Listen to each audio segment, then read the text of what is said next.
So y'all knew my man had to come through for the baddest, for his queen. He came, Louis Vuitton travel bag with the travel. This situation isn't just messy, it's painful to watch.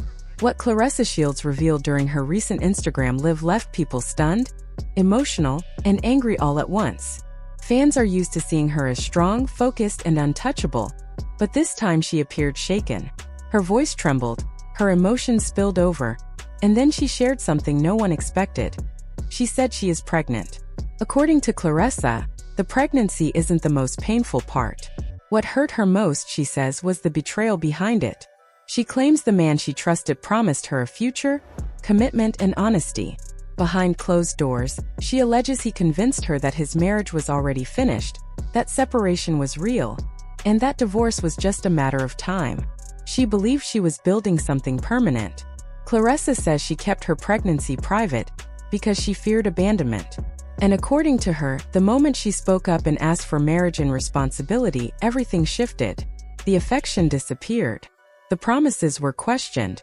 She says she went from being loved to being doubted and blamed. She claims she was left alone while he returned to his previous life, acting as if nothing had happened. No public support. No accountability. Just silence. Claressa says she feels emotionally used and discarded during one of the most vulnerable moments of her life. Now people are asking hard questions. Was this situation planned? Were the promises real? And if her story is true, did an innocent child become part of a hidden double life? If so, this isn't just celebrity drama. It's a heartbreaking situation unfolding in real time. Yeah, I went and spent a good 90K on my wrist, and then I got a good 60K in my hand. You feel me? Yeah. This that fight money. This that fight money. Fight for real. Yeah, knock him out, Debo. See Debo? Yeah, a little 90K on the mold. Brace yourself, because this isn't some rumor passed around in private messages. This is a personal account placed directly before the public, where silence speaks loudly and emotion becomes evidence. This story isn't asking for pity, it's demanding to be heard. When the live stream began, there was no production, no crowd, no distractions. Just one woman sitting with her truth.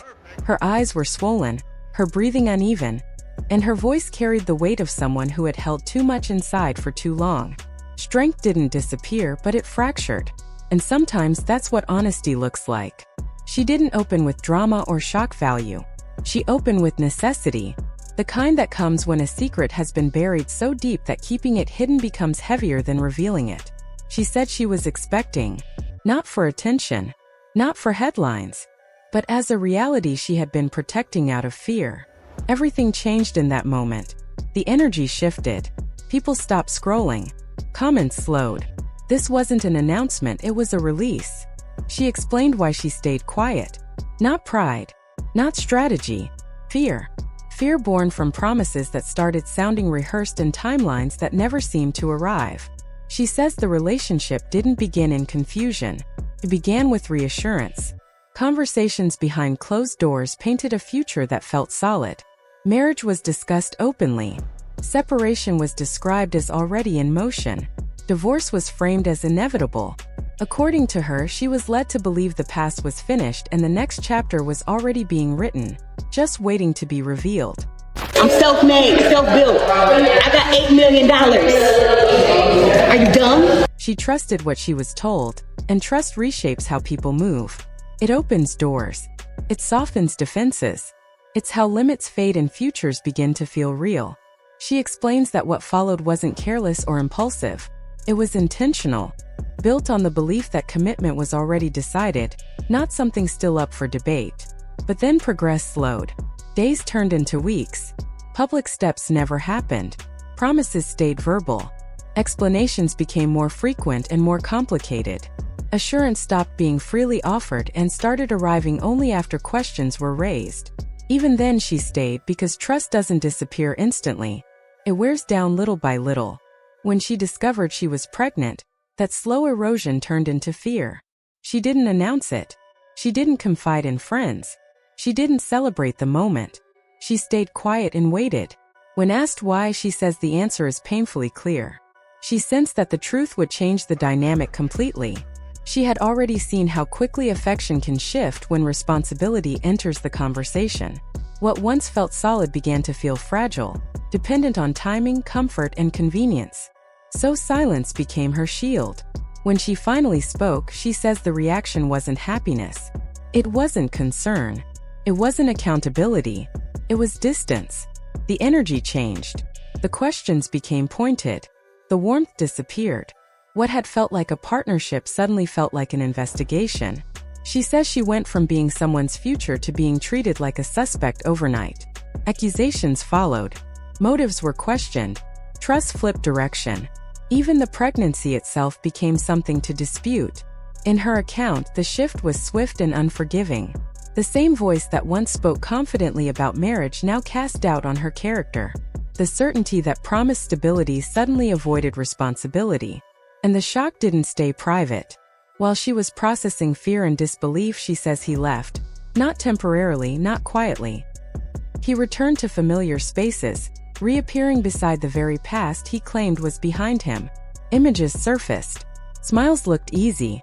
Life appeared uninterrupted on one side, while hers came to a standstill. That contrast, she says, brought clarity, not comfort but understanding. She began to see the public statements, the divorce discussions, and the dramatic positioning as less about resolution and more about image. A performance designed to manage perception. A way to keep different versions of the story alive without consequences. She claimed she was emotionally invested first, then financially entangled, useful while convenient, and expected to remain silent once she wasn't. In her view, the pregnancy didn't complicate the narrative. It revealed it. As the live audience watched, she continued calmly. Not with anger but with precision. Dates were recalled. Conversations were paraphrased. Behavioral changes were carefully noted. This wasn't an outburst, it was documentation. Each statement added weight without needing to raise her voice. She didn't ask to be judged. She asked to be understood. She acknowledged her flaws but stood by her honesty. She said she never sought attention, but she refused to disappear. Hiding the pregnancy, she explained, wasn't about shame. It was about survival in a situation that felt unstable. And then came the line that shifted everything. She refused to accept blame for protecting her child. Silence, she said, is not an admission of guilt. And trusting the wrong person does not make you responsible for their choices. So you got Pap's name tatted on you? Yeah. Oh. Okay. So it's the first time you ever got a man's name tatted? Yeah. Shout out to that. Are you crazy? I already knew the answer. I just had to ask. Oh, I saw you. Who else deserves to have their name tatted on my body? Just Pap. That's it. The reaction was immediate. The digital courtroom lit up. Clips were reposted within minutes. Opinions clashed in real time. Support poured in while doubt pushed back just as hard. The conversation moved fast, and it moved wide. This wasn't only about a private relationship anymore. It became a larger discussion about familiar patterns. About how certainty is sometimes performed, not practiced. About how promises can be used to stall rather than commit. About how waiting is often framed as loyalty when it mainly benefits one side. She didn't present her story as payback. She presented it as documentation. A decision to speak before silence was mistaken for consent. A refusal to let absence rewrite the facts. She acknowledged the cost of telling it. Public judgment, labels, backlash. But said staying quiet while absorbing blame would cost more. In her words, truth deserved air, even if it disrupted carefully managed images. As the live stream continued, something shifted. Not toward relief, toward resolve. She said she was finished protecting narratives that never protected her. Finished minimizing herself to preserve someone else's comfort. Finished carrying uncertainty so others could avoid accountability. What emerged wasn't rage, it was clarity. There was no dramatic ending. No threats. No demands. Just a final observation that lingered longer than any accusation. Truth doesn't always enter loudly, but once it arrives, the atmosphere changes. And it did. Because this story reaches beyond one relationship. It's about who controls the narrative and what happens when the person expected to stay quiet decides not to. It's about the price of believing assurances that only flow in one direction. It's about how quickly affection can turn procedural when consequences appear. Love, once spoken, suddenly handled like a dispute. The account now exists in public view. The audience is restless. The questions keep circling. If her version is accurate, this wasn't confusion, it was calculation. Not cross wires, but deliberate delay. Not just heartbreak, but abandonment at the exact moment protection mattered most. And if the testimony proved anything, it's this. Silence can be expected, pressured, even demanded, but it can't be held forever. When it finally breaks, it doesn't beg to be heard. It presents the record. Look at him, man. Papoose, Papoose, Papoose. Papoose. Papoose. Papoose. Maybe on it, cause I be on that mug. Papoose. Yeah. Papoose. Papoose. Papoose. Every time I say his name, we get more and more comments. You get the flying. Papoose. At the end of the day, this is a dangerous game. The quiet that followed didn't ease the tension. It sharpened it. What came next didn't happen behind closed doors. It spilled across timelines, comment sections, and late-night discussions where strangers became self-appointed jurors. Her story didn't end when the live stream did. It expanded. Old clips resurfaced. Past interviews were replayed with different eyes. Every smile was reanalyzed. Every pause treated like evidence that had been overlooked.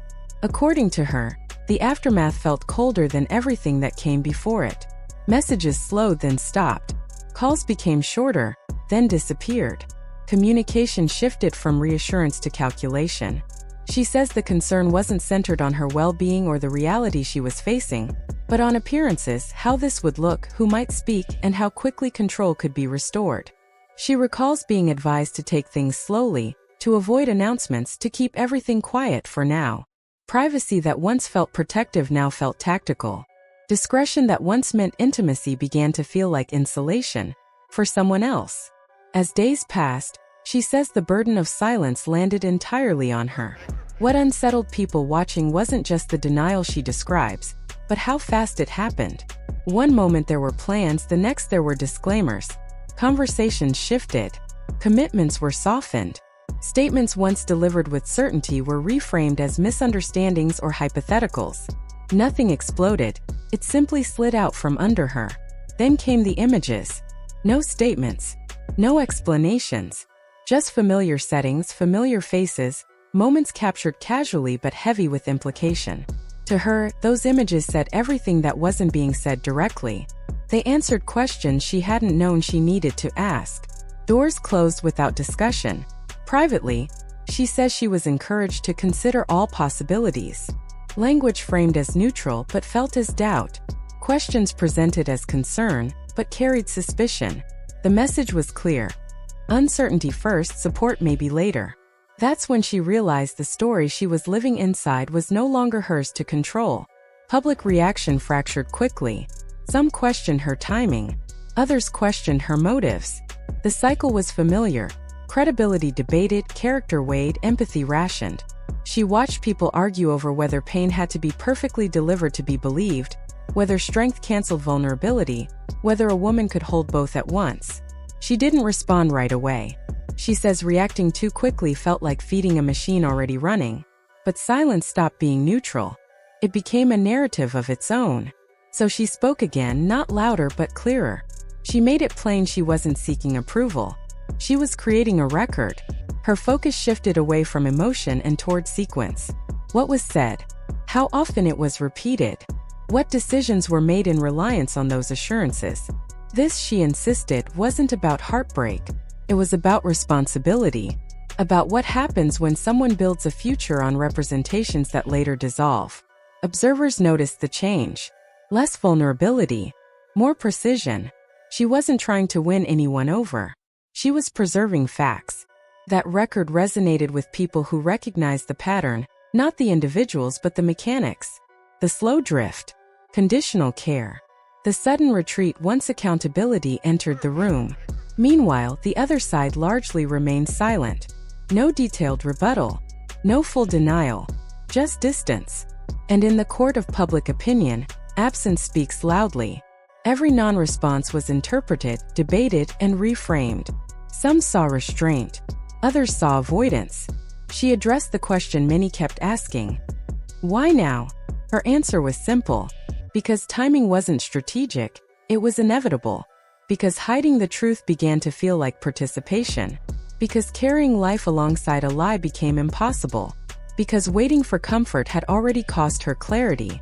She rejected the idea that she'd been reckless. She described fear, not impulse.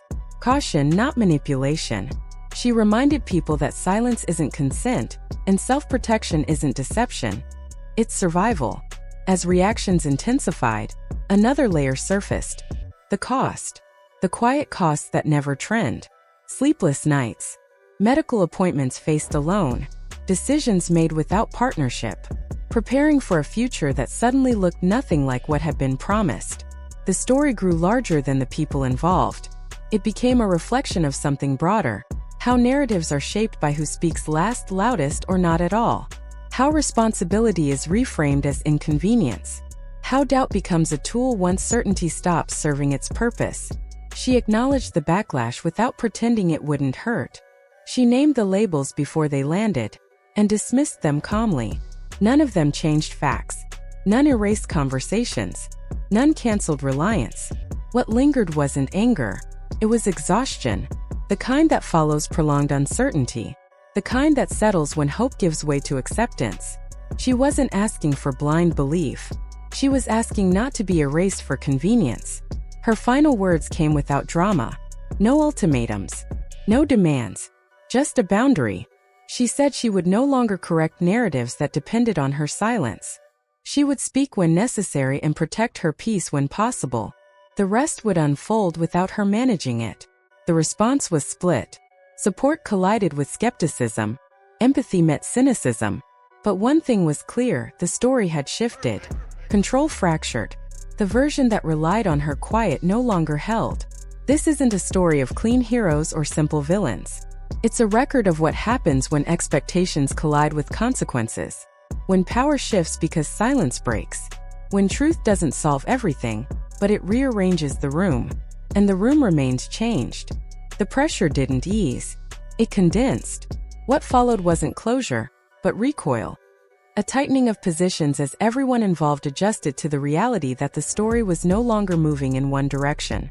The conversation shifted almost immediately. Analysts, commentators, and unnamed sources stopped treating the situation as emotional fallout and began handling it like a case file. Timelines were rebuilt. Language was dissected. Absence itself became a form of communication. The most noticeable change wasn't who people were talking about, but how they were talking. Attention drifted away from individual behavior and toward repeated dynamics. Fewer people asked who was right. More people asked how this pattern keeps repeating. How certainty is offered before it's earned. How futures are described before responsibility is accepted. How, when consequences arrive, the burden quietly moves to the person with the least power. She remained present but not reactive. There were no daily updates, no emotional spirals, no attempts to outrun speculation. Instead, her appearances felt deliberate, measured, as if every word carried a cost she refused to overspend. When she did speak, she returned to order, not emotion. What was said, when it was said, what followed and what didn't. That steadiness unsettled critics. It challenged the idea that pain has to perform to be believable. Those searching for contradictions came up empty. Those hoping for dramatic release didn't get it. What emerged instead was consistency. The same account delivered calmly, without escalation or retreat. That alone shifted the ground. Then came the secondary impact. Old footage resurfaced, not because it revealed something new, but because it sounded different now. Statements once dismissed as generic took on sharper meaning. Offhand comments about timing, loyalty, and priorities felt less casual in hindsight. The past hadn't changed. The lens had. She refused to guide the audience through every clip, declined to assign motive to every moment. She made it clear the record could stand on its own. In a space driven by amplification, restraint became a form of authority. The question of accountability returned, heavier this time, not as a demand, but as a noticeable absence. People began pointing out what wasn't happening. No clarification, no acknowledgement, no engagement with the substance of what had been said. The silence stretched, and interpretations hardened. Some called it composure, others called it avoidance. Even defenders struggled to explain why certainty had once been plentiful, yet vanished exactly when it was most needed. She spoke again briefly, this time centering one priority: stability. Not spectacle, not rebuttal. Safety, routine, health support. She avoided names, avoided rehashing details. She focused on the present rather than the conflict. That choice shifted the temperature. The story stopped being about exposure and became about endurance. And endurance, unlike outrage, is difficult to dismiss. Eventually, the easy arguments ran out. What remained were unresolved questions, the kind that don't trend but linger. What responsibility looks like when plans dissolve. What honesty requires when promises are remembered differently. What silence costs when one person is left explaining everything alone. People began noticing the imbalance. How often she was asked to prove restraint, credibility, patience. How rarely those expectations were applied elsewhere. That imbalance became part of the narrative, not as accusation, but as observation. The discussion fractured again, this time quietly. People began sharing their own experiences, not to compete, but to contextualize. Stories of assurance followed by withdrawal, of timelines that only moved in one direction, of commitments that collapsed under scrutiny. The story became collective not because it was unique, but because it was familiar. She acknowledged that familiarity with a single sentence. This isn't rare. It landed because it didn't demand outrage. It asked for recognition. As time passed, the story stopped accelerating and began to settle. Not fading but solidifying. The facts she presented remained unchanged. The responses remained absent. The room stayed rearranged. She didn't frame herself as a victim. She framed herself as accountable, for herself, for what she carries, for the truth as she understands it. That framing removed the easiest angle for criticism. There was no collapse to exploit, no chaos to mock, just resolve.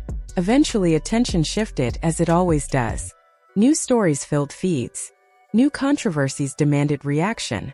But this one didn't disappear. It lingered, referenced briefly, invoked as example, recognized without explanation. She didn't end with drama. No demand for judgment. No request for apology. She said what needed to be said and stopped. That decision marked the end of spectacle and the beginning of consequence. Because when a story ends without reconciliation, it doesn't vanish. It integrates. It changes how people listen next time, how promises are weighed, how silence is interpreted. Nothing here resolves neatly. There is no final statement that restores balance. What remains is a record, spoken carefully, maintained consistently, left intact. And records endure. The room is quieter now, but it hasn't returned to its original shape. It can't. Something was said that can't be unsaid. Something was seen that can't be unseen. And even as attention drifts elsewhere, the structure of the story holds, not because it was loud, but because it lasted. That's the part people don't expect. A narrative that doesn't chase closure, that doesn't demand belief, that simply refuses to disappear. And in that refusal, the weight of the truth, whatever each person believes it to be, continues to press forward.